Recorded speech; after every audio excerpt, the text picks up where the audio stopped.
अस्सलाम वालेकुम नाज़रीन, तफसीर कुरान की तारफ़ी वीडियो सीरीज़ में एक नई वीडियो लेकर आपकी खिदमत में हाजिर।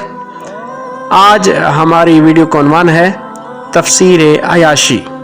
अगर आप इस चैनल पर नए हैं तो चैनल को सब्सक्राइब, वीडियो को लाइक और कमेंट में हौसला अफजाई ज़रूर कीजिएगा।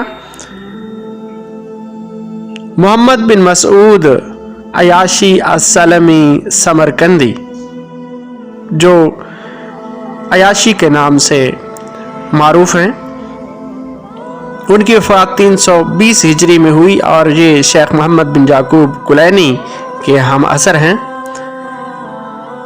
उनकी तफसीर की ज़ुबान अरबी है, 2 जिल्दों पर मुश्तमिल है।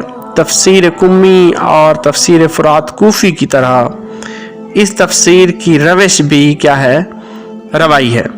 आयात की ज़ैल में महज रिवायात को नकल किया गया है। मोहम्मद बिन मसूद समरकंदी कूफा के सिका मुहद्दिसीन में से हैं।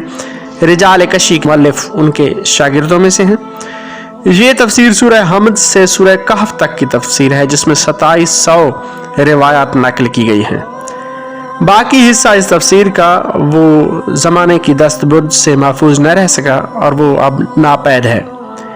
रिवायात का ज़्यादातर हिस्सा मुस्तनद रिवायात पर मुश्तमिल है। मोहम्मद बिन मसूद समरकंदी अयाशी ये अहले सुन्नत से शिया में कन्वर्टेड हैं। पहले अहले सुन्नत थे, फिर बाद में शिया हुए। इनकी तफसीर में फ़िक़ही अहकामात से मुतल्लिक आयात और रिवायात पर ज़्यादा तवज्जो दी गई है। इसलिए ये तफसीर कुम्मी और फुरात कूफ़ी के होते हुए भी उस दौर में अपनी जगह एक अहमियत रखती थी। इस किताब के नक़ल व तदवीन करने वालों ने कातिबों की आसानी के लिए इसकी रिवायात की असनाद को हज़्फ़ कर दिया और रिवायात को मुरसल तौर पर उन्होंने तहरीर किया है। ये थी तफसीर अयाशी की तारुफ वीडियो। अगली वीडियो तक के लिए अल्लाह हाफ़िज़।